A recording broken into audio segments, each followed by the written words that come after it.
Matysim, ar mus apskemino. Tai šiandien visai nebloga situacija, beveik esam išgyję. Ką tegul vakarėlis prasideda. Su Gyčiu padarėm didelę klaidą šį kartą. Man pusryčiai šiandien atrodys taip.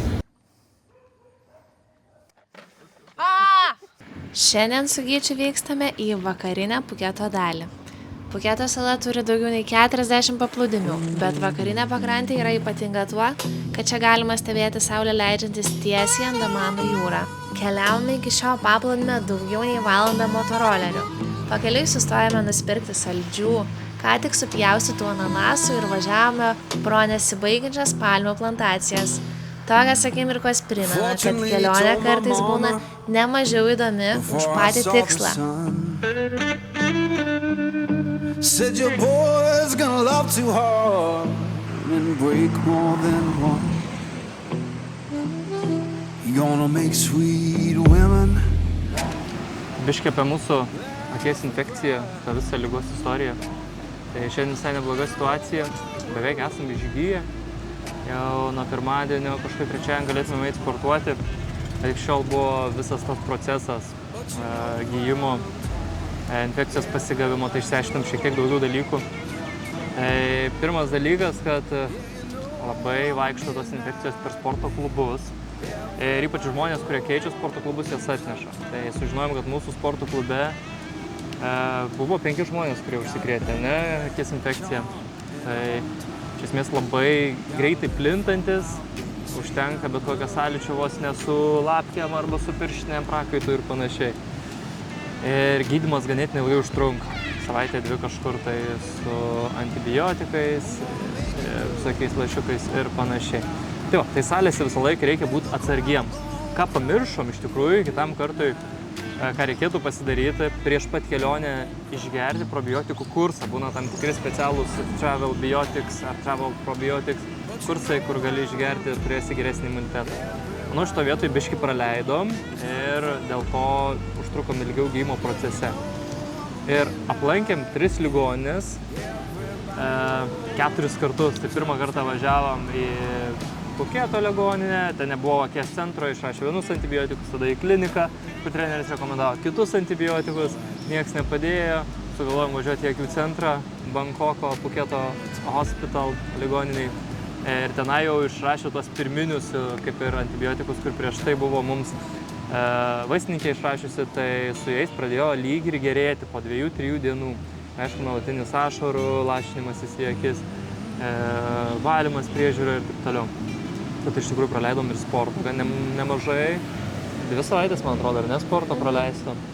Tai va, ir galvojam, kad kitą kartą reikėtų tikriausiai negalvoti, kad važiuoti į artimesnį kažkokią ligoninę, tiesiai iš karto, kur turi akių centrus, nes visai kitaip priežiūra. Priežiūra tokia, kad apžiūri akis, ar yra regėjimas pagerėjęs, pablogėjęs ir panašiai. Bet vėlgi šiai infekcijai reikia laiko, kad tai išgyt. Kaip ir apie tą virusą rašo, kad jis trunka 2-4 savaitės. Čia kažkokia sudėtingesnė jo forma. Ir labiausiai reikia saugotis komplikacijų. Komplikacijos gali paveikti akies kitus audinius. Nes jeigu be komplikacijų viskas gerai, tai jinai praeina maždaug per 10 dienų.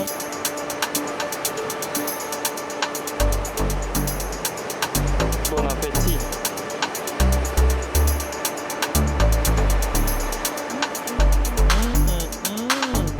Galvojom palankyti paplūdimius visoje vakariniai daly. Pradedam nuo Night on Beach'o. Rodo maždaug šitaip. Kol kas iš visko, ką anksčiau esame matę, toks gan ramus.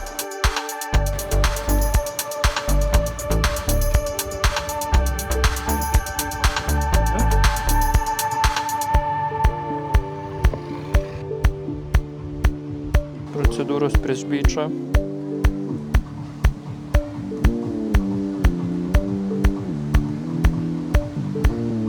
Toks tikriausiai labiausiai, kaip Eva sakė, atostogų vaibo beachas.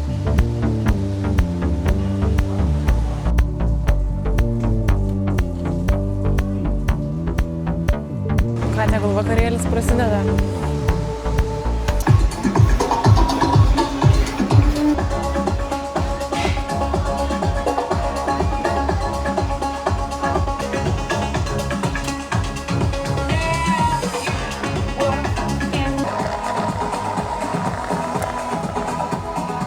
užblurinta ir fokuse tas vyrutis. O dabar tu fokuse.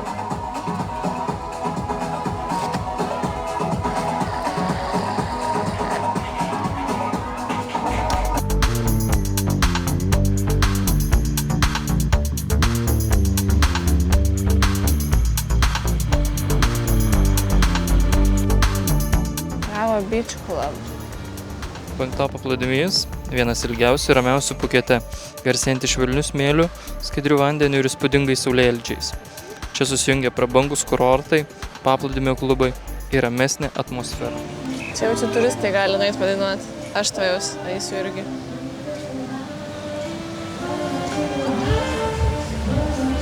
Aš dansiu tą dainą, kur mokinausi. Diamond Chain.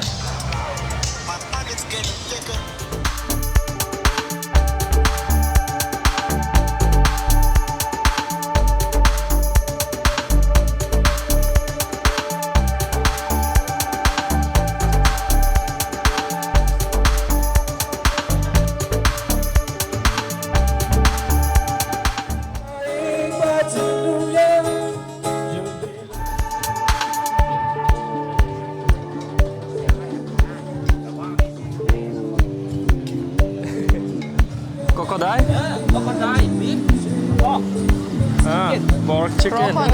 Crocodile.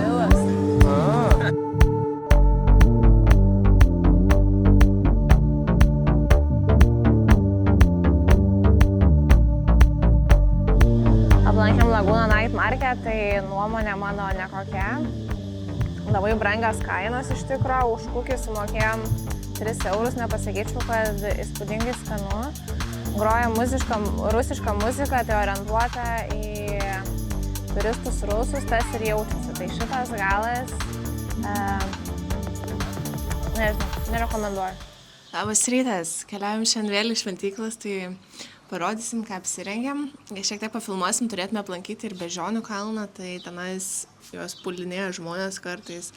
Tikiuosi netapti beždžionių auka. Šiandien bičiai geriau pasiruošiau, tai mano apranga į šventyklą bus ilgos kelnės. Pačius, kadangi reikia dengti, tai nusipirkau tokią skarą, čia jos iš tikrųjų yra labai populiarios. Tokios skaros kainuoja 100 batų, tai čia yra nepilnai 3 eurai ir su jomis taip pat galite šventyklose praeiti be jokių problemų. Tai va, važiuojam.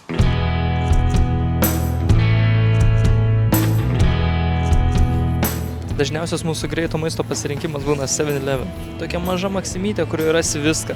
Ir vištienos krūtinėlė, ir keptą kiaušinį, ir viral sumuštinukus, kuriuos vietoj sumuštinių keptuvėlį iškepa. Bus šiandien atrodys taip. Šitą šakį smėgta gal nelabai romantiškai, bet kiaušinienė su vištiena proteinais. Šiandien turim visą dieną su draugais. Aplankė mus Mindaugas su Austė iš Kauno ir praleisim dieną su jais. Šiandien esam prie Batbulios. Vykom su draugais. Šiandien vaibas šiek tiek kitoks. Daug beždžionėlių.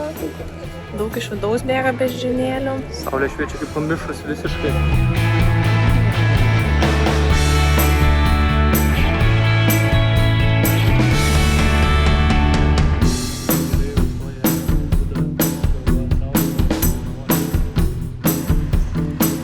Vykstame į Monkey Hill, arba kaip vietiniai pavadintų Tosai Hill, pačioje Phuket Town širdyje. Tai yra viena žinomiausių vietų saloje, kurioje laisvai gyvena šimtai ilgauodegių makakų. Beždžionių drėskimai ir įkandimai žmogui yra pavojingi, todėl rekomenduojama nežiūrėti joms ilgai į akis, rankose nelaikyti maisto, gėrimų, daiktus laikyti kuprinėje, jeigu beždžionė prieina, nepanikuoti ir pagąsdinti pagaliu. Kaip tavo lazdos bijosakai? Atrodo tokia. Jeigu sprendi pakankamai, pagrumosiu. Gali pagrumuoti tą lazdą. Na, kai jos jaučia tą vandenį, jaučia jos ištroškusios blemba.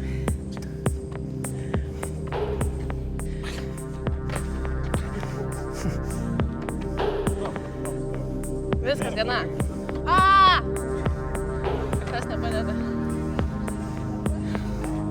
Žinau, kad tenka atiduoti vandenį, man atrodo. Atiduok vieną vandenį. Atiduok. Mato, jinai viską padedė šitą. Pastovi tokie va ženklai. rodo, įspėja, kad gyvantės kanda ir draskosi. Čia naujųjų atrodo pridygė. Tai tikriausiai padažnėja. Akies infekcijos. Tikriausiai padažnėja. Vyresė.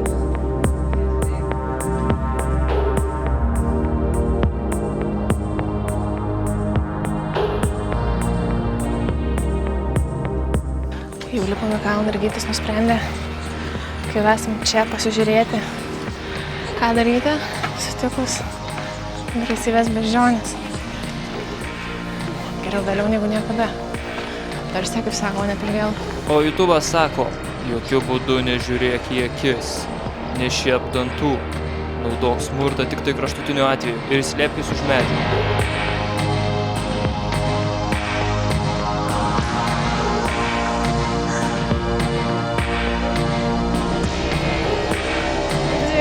Deibensonas.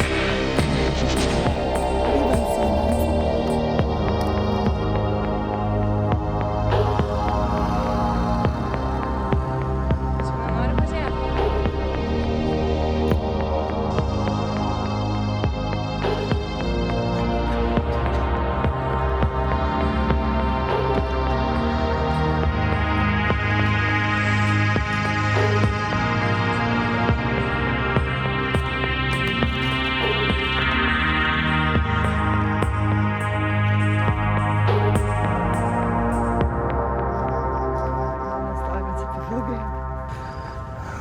Štai kaip atrodo aukščiausias Beždžionių kalvos taškas.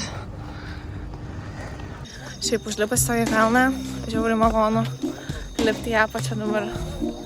Žiauriai geras jausmas, atrodo, kojytės taip greitai nešasi, tai manau, kad per 10 minučių nulipsim.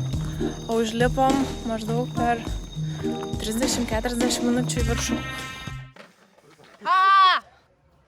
Pagaliau sugrįžome į Muay Thai treniruotės. Praėjo 20 dienų, kol pilnai pasveikome nuo akių infekcijos. Šiandieną į treniruotę atėjome kartu su draugais. Šitas sportas mus ir suvienijo. Muay Thai dar vadinamas 8 galūnių menu, nes naudojami ne tik smūgiai rankomis, kojomis, bet taip pat alkūnėmis ir keliais. Tailande yra populiarios treniruočių stovyklos. Jos pritaikytos tiek naujokams pradedantiesiems, tiek profesionaliems sportininkams. Didelio meistriškumo sportininkai treniruojasi bent jau 2 kartus dienoje, 6 kartus per savaitę. Po pertraukos labai svarbu grįžti į sportą po truputį. Negalima grįžti pilnais tempais ir sportuoti taip kaip anksčiau. Dabar kūnas po ligos dar nėra pilnai atsigavęs ir negali toleruoti tokio krūvio, kokį galėjo pakelti anksčiau. Tai ženkliai didina traumų riziką. Ką, Chebrytė, čiau.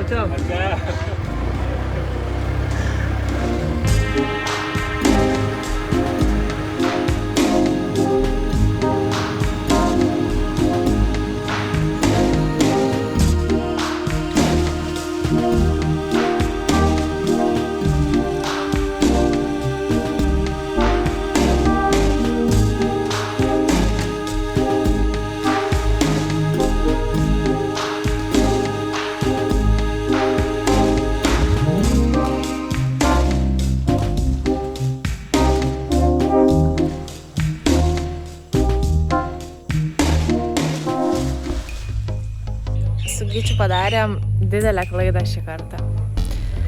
Rytoj išvykstam į Vietnamą ir vykstant į Vietnamą yra reikalinga viza.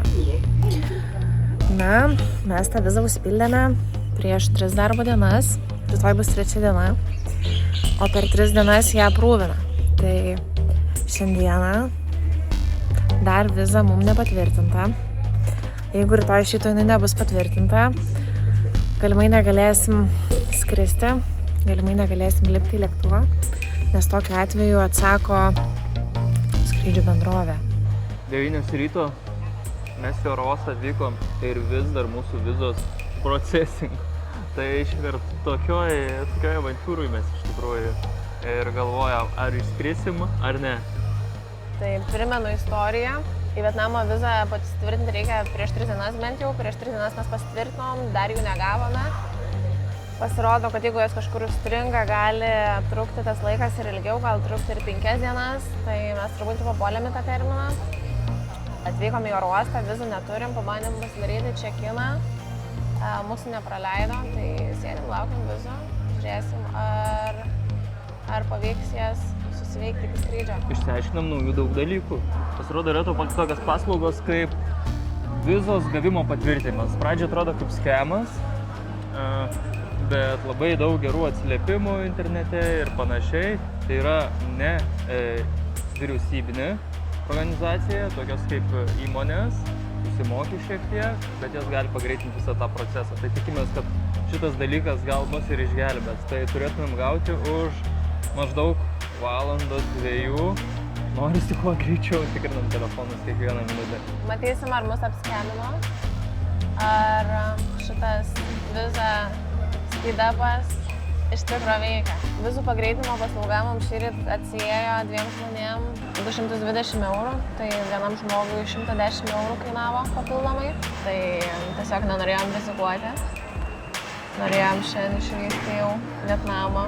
Ir savo draugą Šarūną, kuris mūsų kitam oro uoste Ho Chi Minhe. Tai žodžiu, jeigu mes šitą nesutvarkytume, visi mūsų lauktų. Realiai mes Šarą pasikvietėm į Vietnamą ir labai nedaug trūksta, kad patys neatvyktume tenais.